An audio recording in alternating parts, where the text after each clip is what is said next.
Warning: the following content contains language that may be inappropriate for younger viewers. Viewer discretion is strongly advised. Welcome to the Let's Get Heavy podcast, the podcast that doesn't just talk about metal, we live it. I'm your host, Stevie, and today we're diving in the twisted, truth-telling world of Narcotic Wasteland. Founded by Dallas Wade, formerly of Nile, this band blends brutal riffs with razor-sharp commentary on addiction, corruption, and the darker corners of society. And now they're bringing that intensity across the pond for a UK tour that promises to be loud, raw, and unapologetically real. Without further ado, let's get heavy.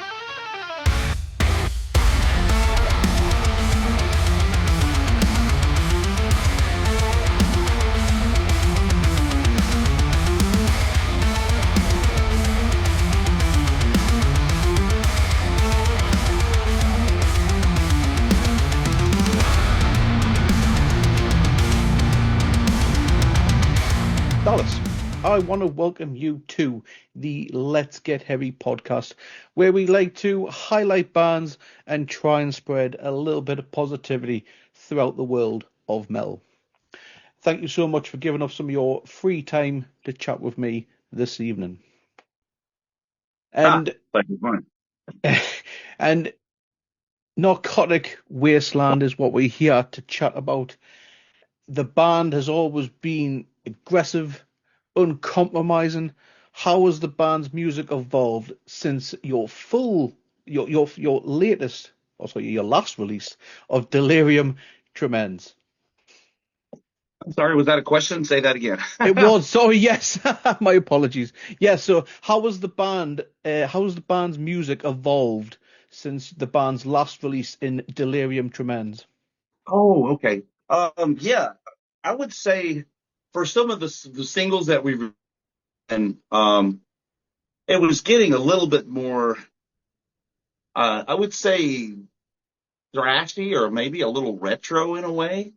Still having some technicality, of course. That's not necessarily what I'm going for. I just play what I feel, and write just stuff that I like, you know.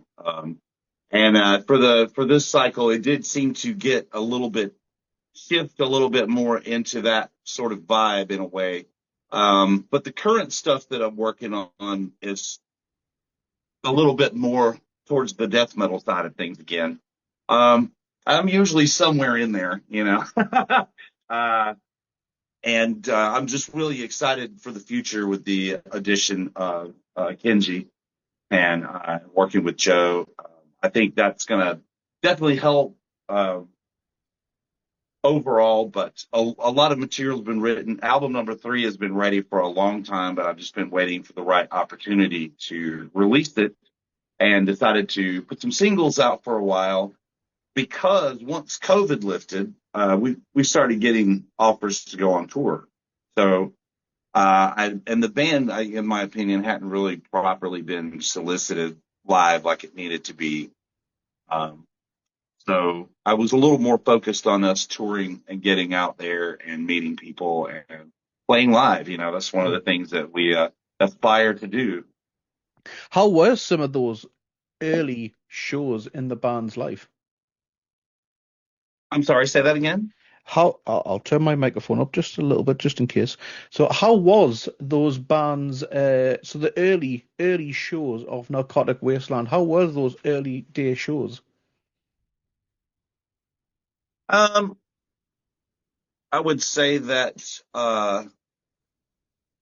it was just kind of stuff that I was working on when I wasn't working, you know, with Nile.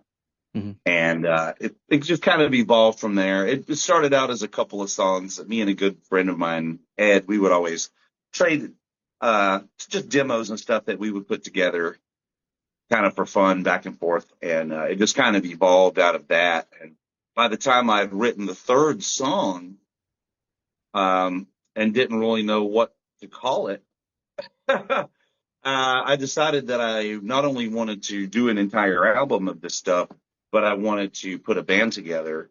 And that's kind of how Narcotic Wasteland got its start. And, you know, it definitely has the elements of death metal, you know, being one of those, my voice. But it was a little bit more guitar wise, in my opinion, and drum beat wise. I think it was a little bit more in the thrashy category, and more normally tuned. It's not tuned down really low. Half of the songs are only a half step down from standard, and I just love that sound, and was just writing stuff in those kind of more normal tuning. I do love those thrashy elements that you incorporated into the band. I do love all forms of metal, but there's always been something a little bit about thrash I just can't get enough of. But I do love the thrash incorporated that you've added into the band. Now, the name, you mentioned the name earlier on previously because you didn't really know what to call the band. Narcotic Wasteland. It seems like it tackles pretty dark, raw themes, just going off the name alone. Maybe some addiction issues. Would you say that's correct?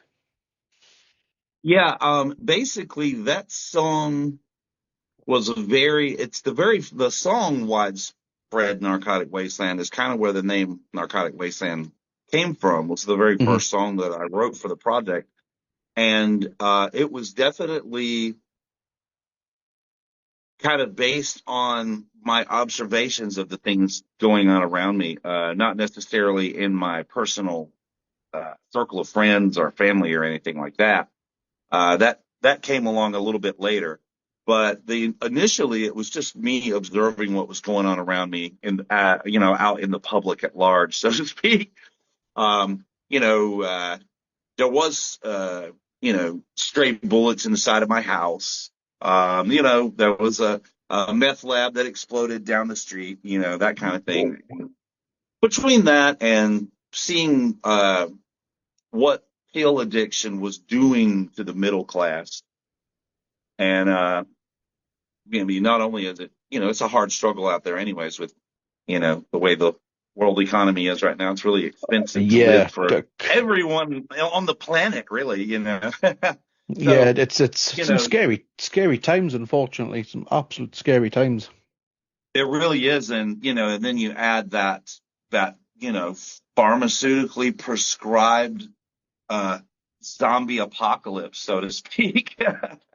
So, and that's kind of what it kind of got started with. But, I also have some anti-religion views that I've expressed in the songs. I'm into true crime also, so every now and then I'll write something about that. So You'll it's not definitely have to. all it's not always about, drugs and alcohol and abuse and stuff like that. And Hmm. well, I like to, that's just the name of the band and kind of a Yeah. theme, but we want to be able to write about whatever we want.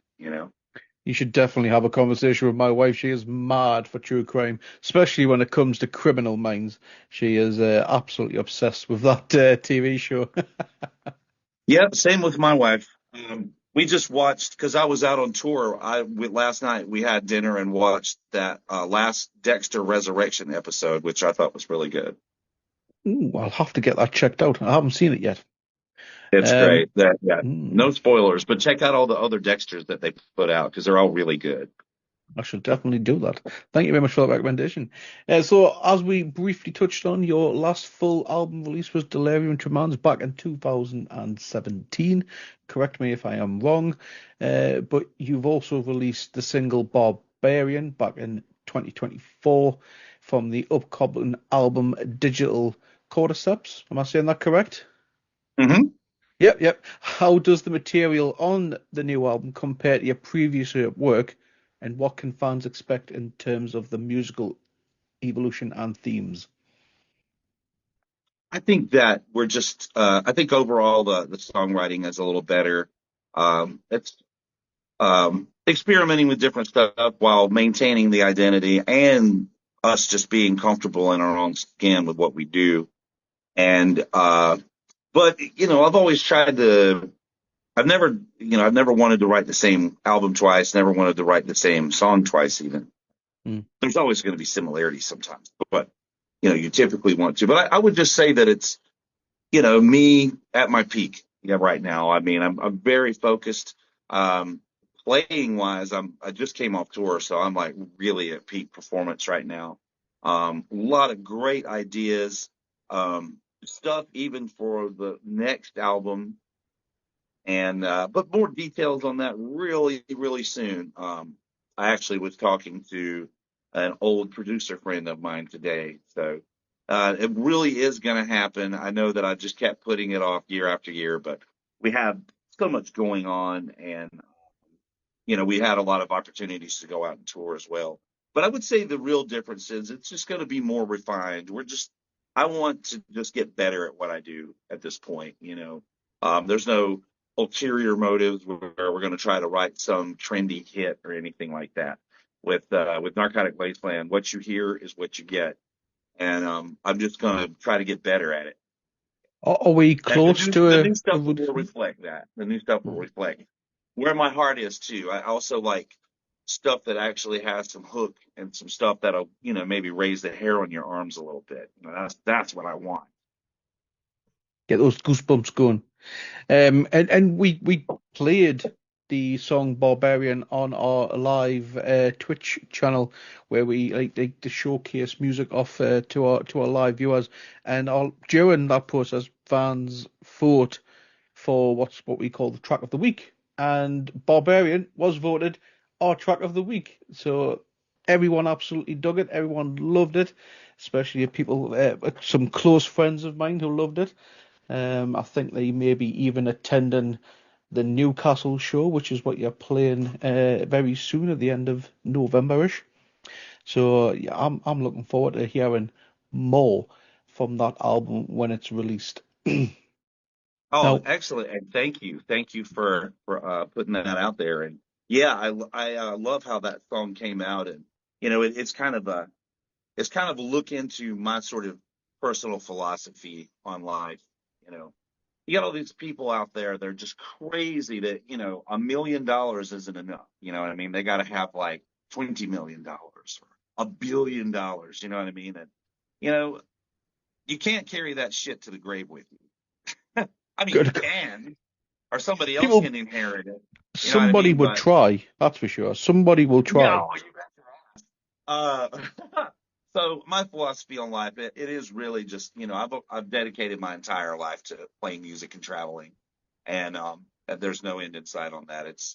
And I would love to. One of the things that line in the song is, I would love everybody to become the voice of altruism, and you know, and come together for a change instead of being so divided all the time. And you know, I love the barbaric sort of nomadic lifestyle, and it talks about that. You know, Couldn't and agree more with that divide. I do wish people would come together more often, but unfortunately, it's just the way things are at this moment in time, isn't it? Um, it is but like a really shitty Twilight Zone episode. yes, definitely, very well said. Very well said. I couldn't have said it better myself. Yeah. Now, you've mentioned that you've been on the road a lot recently, and you've not long getting back. And on that topic, you've been playing some Nile classics, notably "Lashed to the Slave Stick" and "The Burning Pits of Duat," which you composed the music for.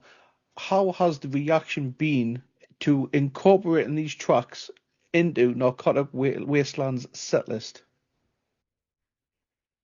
It's been pretty fun, and I haven't played the Burning Pits of the Duat since the tours in 2005 with Nile.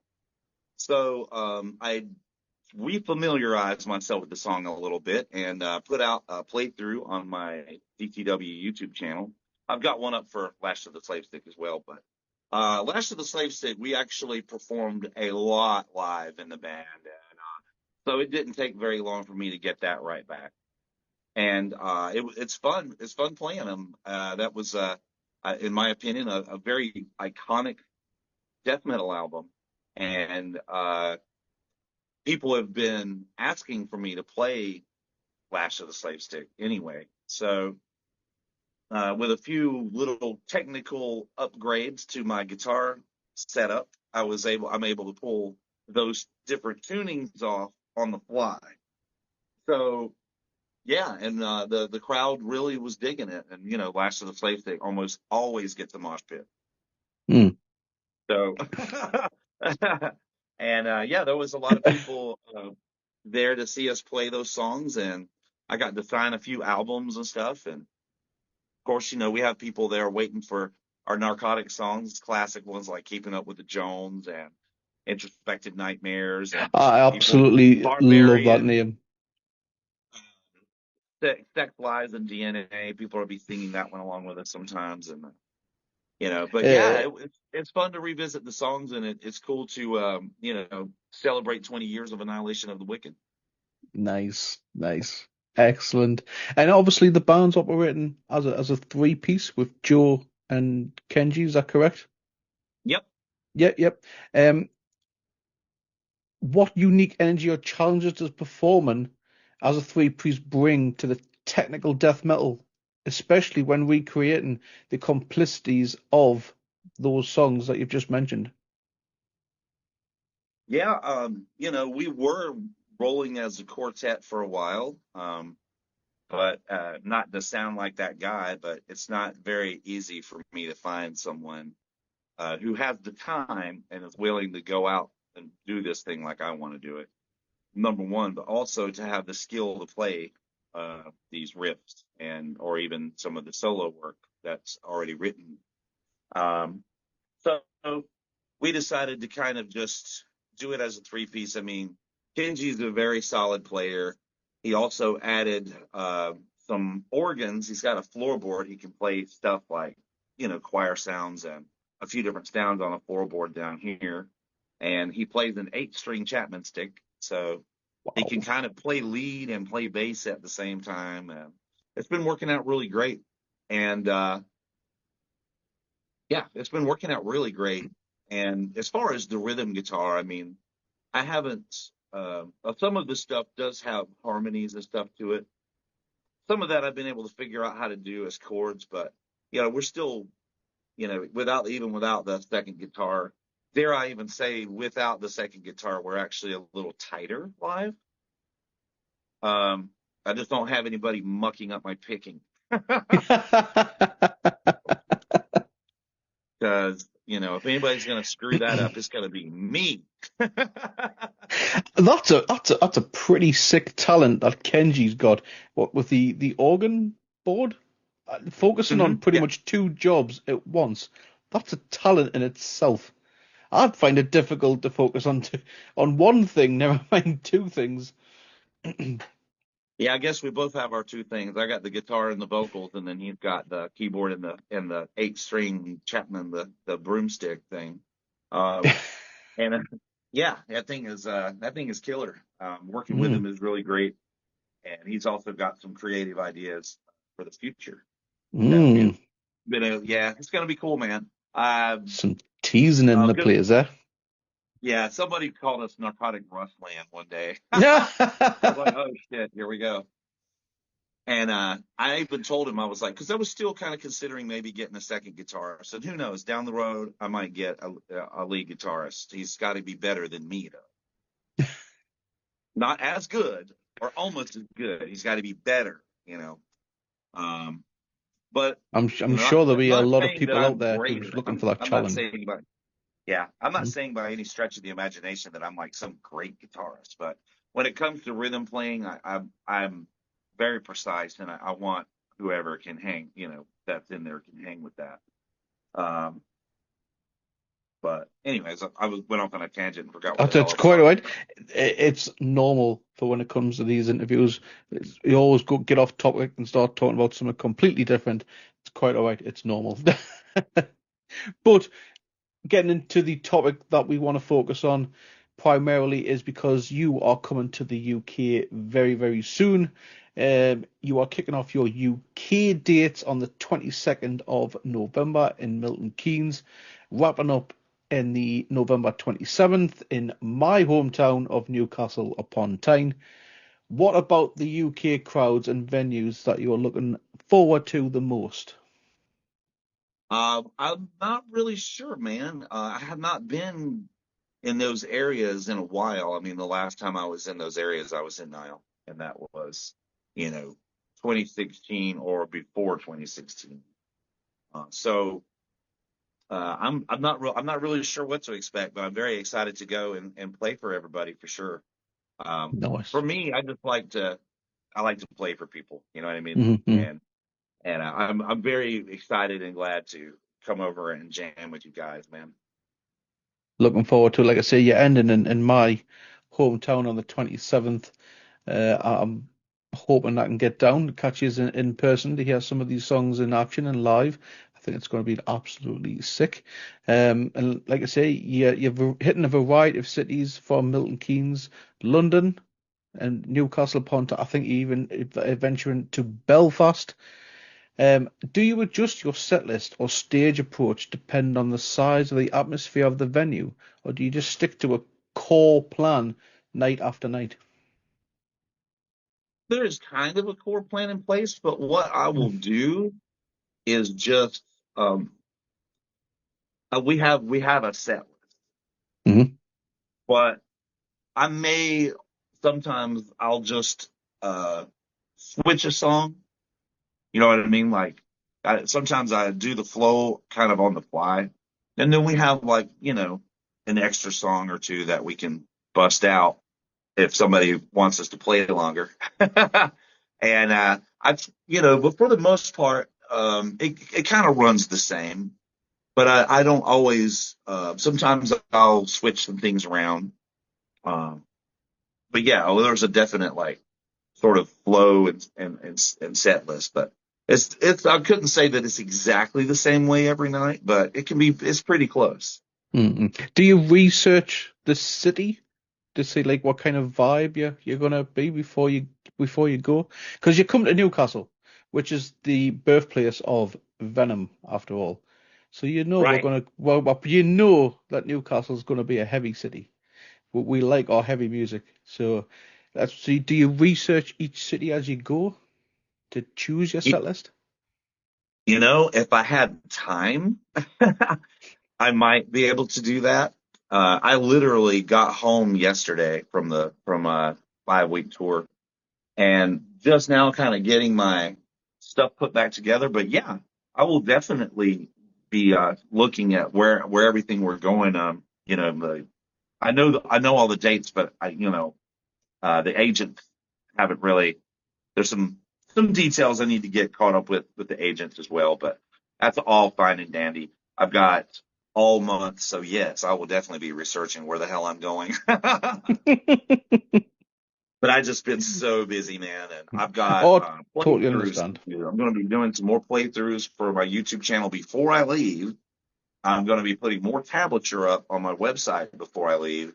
And I've got like two product reviews that I need to get done for my YouTube channel. So I'm going to be extremely busy and actually ironing out some details and getting some timeline going to finally put out the final product for the third album.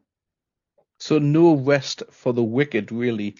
Yeah, you've just finished tour and you are still grafting, working your arse off. Uh, your YouTube channel, but please, you need try and take a moment for yourself because it can be quite strenuous on the body and the mind. All this hard work and touring. So yeah, just take a little bit of time for yourself and rest up, my friend. I did. I mean, I got great sleep last night, obviously in my own bed. So it was the best sleep that I had gotten in an entire month, basically. Yeah, Even though we were getting especially. hotel rooms and stuff like that, you know what I mean? It wasn't like completely uncomfortable to tour because we do get hotel rooms and Mhm. some adequate sleep because you can't, perform like this on no gas. You know what I mean? You got to have some gas in the tank. Yeah, Got to yeah. eat okay. And, don't party your asses off and be all hungover all the time. That's not going to work. And that's Gotta just have it a too. I mean, it's very difficult for everybody in this day and age. Everybody's got to hustle. Everybody's got to work like two, three freaking jobs just to barely pay the rent to your roommate. You know what I mean? It's like it's rough out there for everybody. And yeah, so we don't have time to go partying up, being all hungover and shit. Who's got time for that anymore? It's probably a good thing that I stay busy. as well. You mentioned I would feel a good shower would also be needed as well when on tour. Absolutely. especially in the hotel rooms as well. So Yeah, if I six wouldn't have six. nailed Oh, go my on. jeans to the floor, they would have fucking escaped. Anyways, That's a pardon my that's a French. no, no, it's quite all right. It's quite all right. So with the 6 days and a rigorous schedule, what is the biggest challenge of maintaining that kind of intensity and energy on back-to-back tours? And how do you mentally prepare for the road? I'm always just kind of prepared. I mean, in my mind, I'm just kind of built for it, man. It's like, all right, let's throw some stuff let's grab the back line and let's throw some clothing and shit in the bag and let's go. I've always been that way. I enjoy it. I enjoy traveling and I don't stress about it too much. One thing that I do like to do is if I know I have a long tour coming up, I do run the set list songs or I practice for at least 2 hours on set list songs 3 or 4 times a week. Just so when I do walk up into rehearsal, I walk up on that stage, I am ready, like ready. That's very important. It makes my life a lot easier. Just keeps me up on my chops, and when you walk out and you have that confidence, you know what I mean. That's very important. You just got to walk out knowing that you're about to blow the roof off the place. Do you have any pre-show rituals to get you in that mindset? Yeah, I'll probably I've got a little practice rig that I put in my ears, and like when I'll try to watch some of the set of the band before that I'm playing, but I do have to break away just so I can warm up for a little while. If I can warm up for like 20, 30 minutes before I go up, I'm ready, man. And that's usually my pre-game thing is just get my hands on the guitar, play it, tune it, make sure it's all good, practice. I have some exercises that I always do when I pick up the guitar, sort of preventative maintenance, if you will. And so I just get myself ready that way. So, for the fans who may not have seen Narcotic Wasteland live yet, what is one thing you want them to take away from a live performance of the band? I want them to really, well, obviously enjoy it, but you know, I, I was seeing it on this past tour. We had played a couple of places that national or international touring bands don't often go to. And there were a little bit more small, like punk rock places, which I just absolutely love. And they were getting that sort of almost arena like bigness from the band. You know what I mean? Like, we really deliver an exciting show. And, if you watch YouTube videos, whatever, that's probably not really going to do it much justice. The sound's never great on those, and you just don't get like the full capture. But that's what I would say that it's it, it has a bigness to it and an aura about it. What we do, and it's really nice to get those crowd reactions and that big roar between the songs and all that. And this past tour, there was definitely some highlights, man. Holy crap! Yeah, yeah, it was one of the last two couple of tours that we've done in the States have definitely been much better, just as far as attendance and people just there, ready, show up already wearing a Narcotic Wasteland shirt, that kind of thing. So we've been really stoked. It's just been growing ever since, and you just got to get out there and keep doing it, and not worry about all that other stuff. Just you know I think there was a man one time, he said, "Shut up and play your guitar." That, yeah. I mean, bit rude, but I can see where he's coming from. I suppose just play the damn song already. Yeah, just do that. So any Yeah. any other than that moment that you've just specified there, any other highlights from your recent tour? Um, It was really really great to go out and play some shows with Filth again. We had done that last year. They were finishing up their tour, and our agent kind of needed to wrap up the end of our tour, and it just so happened that the stars aligned and the routing was perfect, and so we jumped on with them, and those were very successful. Of course, those guys have got a pretty good buzz on them right now. They're doing really well in the States, and they actually just came back from Europe as well. So for about what was it, 8 or 9 shows, I'll have to look at the other flyer. I haven't put the other tour flyer up yet in my studio, but uh, yeah, we were on with them for about a week and a half or maybe 2 weeks right at the end of the run. And it's always exciting to play with those guys. They're really cool, very hardworking band. They work for everything they got. And it's just really cool to see it pay off for somebody. You know what I mean? And And any cities that you haven't returned to in a long time that you had the chance to finally see again after so many years? yeah, I only think on that because I was just thinking about that. Um, well, we played Greeley in Colorado. We hadn't played there since 2022, but that wasn't the one I was thinking about. Yeah. Oh, I will answer your question. Yes, definitely. That's brilliant. Will fans see any sneak previews to any new material on this tour? Not yet. We're going to get done with this tour, and then we only got a couple of things live wise on the books for now for next year. We're doing Michigan Metal Fest, and we're going, and then in October we're like going to Hawaii. But I mean, we're going to definitely be touring, but I'm kind of carving out some time where we're not touring, so I can go ahead and get this album put on the truck. And so that's going to be my focus after the UK and European tour is just go ahead and getting everything, getting a good timeline going, and finally getting this damn thing out because Hmm. I have been sitting on it for quite a while, and already new materials being written. So it's like we need to go ahead and do this so we can move on with the next material. Hmm. And so that's coming up. So, and I know you'll not want to give too much away for spoilers, of course. Uh, but will we see any more Nile classics on the road? Yeah, depending on what year it is and which album it is, yeah, I was thinking about maybe doing a few other ones down the road.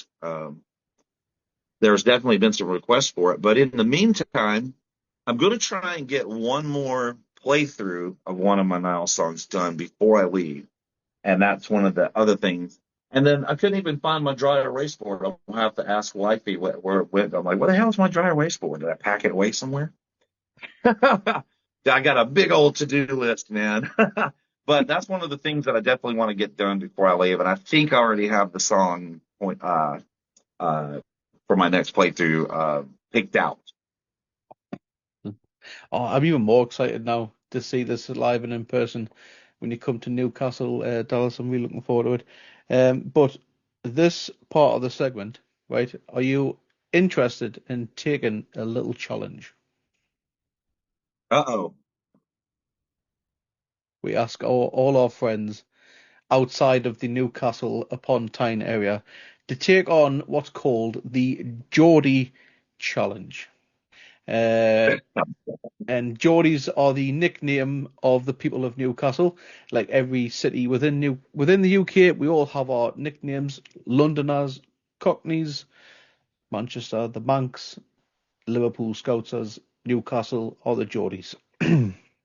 And throughout the interview, I've tried my hardest not to use my normal accent because a lot of people think we talk too fast or they just can't understand it. So, but that's going out the window. I'm going to give you five Geordie phrases and you have to try and guess what they mean in standard English. Are you up for that?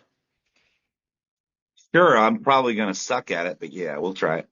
Well, it gives you a fighting chance, my friend, when you come to Newcastle, and at least you'll be able to understand us a little bit better when fans come up to you and have a bit of a chat. All right. So five. So we're going to start with number one. If you need them in a sentence as well, please let me know. I'll use it in a sentence. But number one, purely belter. Belda? Belter. So Belta. Oh, okay. Yeah, no idea what that might mean. I'll use that in a sentence. So Narcotic Wasteland's latest song, Barbarian, is a purely belter. Okay. Uh, so I mean, I guess it's kind of like means that like it rips or it kicks ass or it's Yep. like hitting somebody with a belt. Really good. See, and you said you were going to suck at it, mate. You've got number one straight away. So, Okay. number two. It does get hard, unfortunately. Number two, but I'm gan yem. I'm ganning yem. Say that again. I'm ganning yem. I'm gunning yam. Ganning yem. Gunning yam. So Yeah, I'll need it. You're playing Newcastle upon Tyne. Uh, once Narcotic Wasteland are finished, I'm ganning yem. Hmm. Either I'm going to leave or I'm going to have a drink.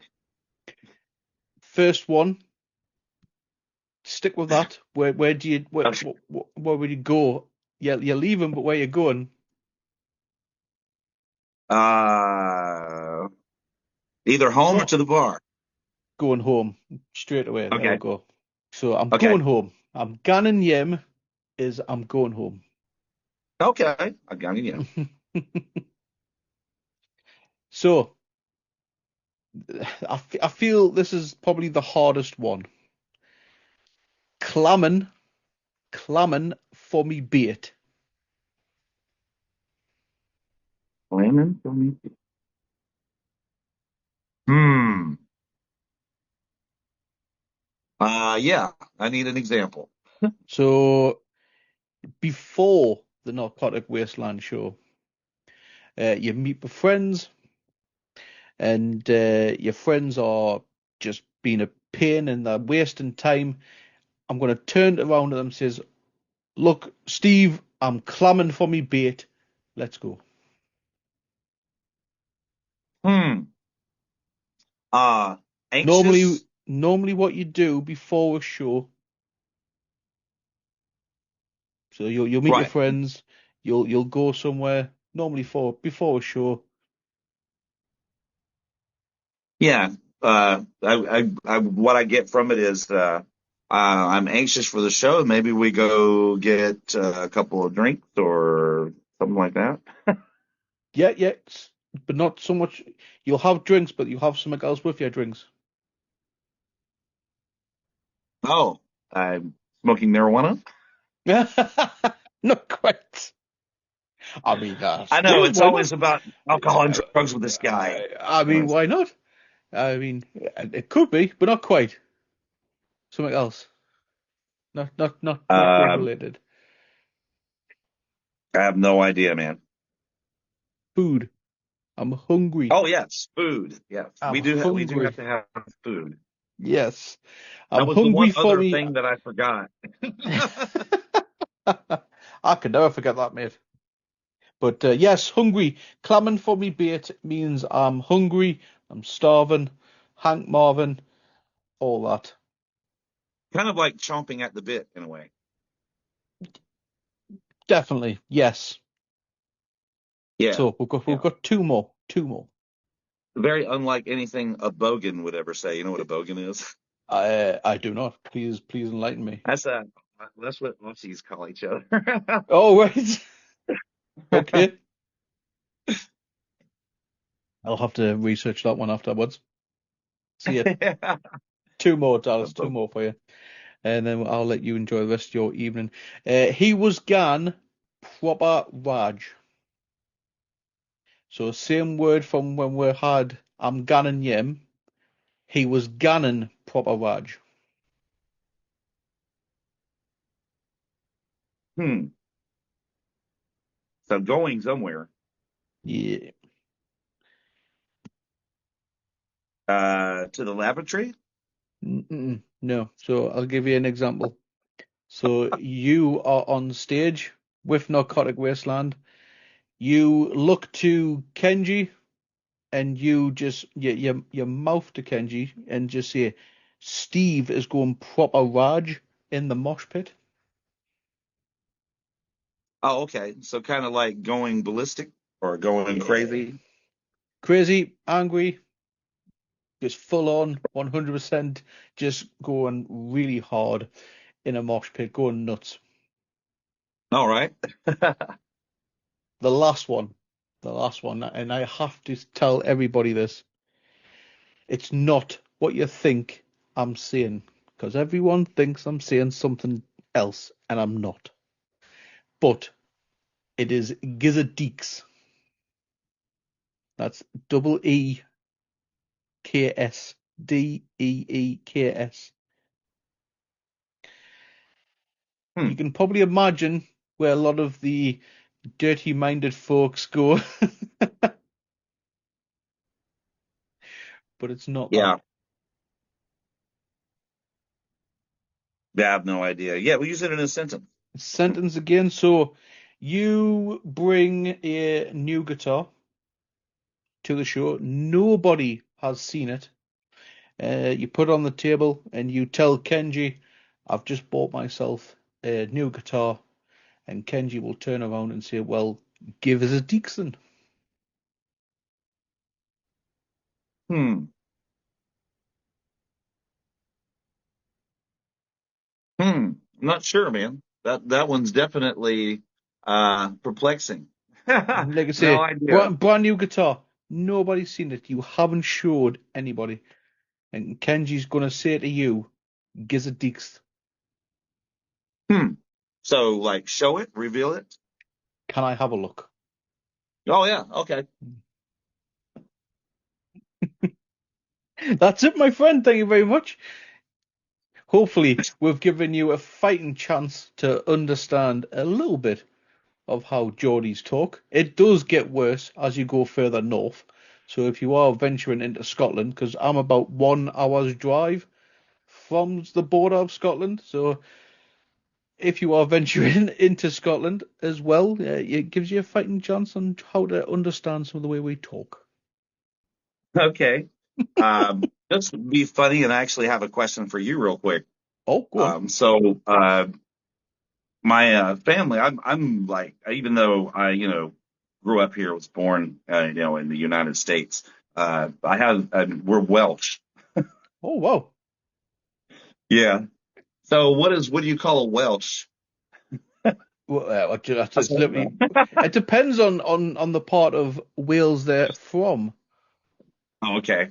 Because you've got or the south or the north Wales. Do you Right. know if that? Do you know if that's I'll have to investigate that further. right? Yeah, because you've got Cardiff, obviously, Swansea. They're probably the major ones that I know. Bridgend, of course, where a good few bands are well known from. Um, so yeah, it depends really. All Uh, right. it's but normally they just get called the Welsh Uh, or how did or I or, guess? or good old or sheep lovers. That's Oh normally no. that's normally a term for them. Yeah, That's yeah. Well, funny. yeah. That's great. So yeah, that's normally good old sheep lovers. I mean, well, I could say, oh, bollocks. I'm just gonna say it. Sheep shaggers, as they would Yeah. normally say. That's great. Sorry to anyone from Wales, whoever watches or listens to this back. I'm just trying to explain to our friend what the English refer to as the Welsh. It's not intended. But Oh man, that's great. I think Cardiff's got the Bluebirds. I think that's one of their nicknames. Having a quick look on Google there. Um, yeah. But normally, just for me, they're just the Welsh. I'm sorry to the people of Wales. That's so great. That's so This is perfect. where I check my video analytics, and it just everybody in Wales just stops listening. Yeah. They sound very uninteresting. No, I loved Swansea. I'm not going to lie. When I went to Swansea when I was late teens, as you do when you travel, you go to meet a girl, and Swansea was lovely. To be honest with you, I really enjoyed it. It was a nice little camping trip with my pal. Hmm. Really enjoyed Swans. But yeah, try and find out what part of Wales they're from. I will. And then try and get them to say it because there is the longest city name or town name. Try and have a crack at that when you when when you see them. All right. It is let's just Google it. Longest town name in Wales. Just having a quick Google. All Longest right. town name. It is ridiculous, my friend. I don't know if you'll be able to see it on the chat. Oh, I'll post it in the Zoom link in the Zoom chat. So that what I've just posted, I don't know if you can see it or not. It doesn't let us because it's more than 1,000 characters. So it doesn't let us add it. Nope. So can't add that. Anyway, Dallas, before we end our evening, is there anything that you wish to plug before we end our evening? No, not anything. Just thanks so much, and thanks not only for maybe coming out and checking out our show, but any metalheads out there, thanks for keeping it metal, man. We make the world go around better than people realize. Couldn't agree more with that. Very well said. Where can we find Narcotic Wasteland on social media? On Instagram, Narcotic Wasteland Official. Also, of course, Facebook, TikTok. There's also a YouTube channel. And there's also narcoticwasteland.com. And actually, I'll also say as well, if you want to maybe order, or if you're interested in a T-shirt or something like that, you can go to the seasonofmist.com website, and they have some stuff there. Nice. Excellent. Sounds absolutely mint, my friend. Well, I'm going to leave you with our Get Heavy Creed, which is the rules of the pit or the rules for life. When somebody falls, we pick them up. Thank you so much That's right. for your time, my friend, Thank you, sir. and I'll catch you on the road.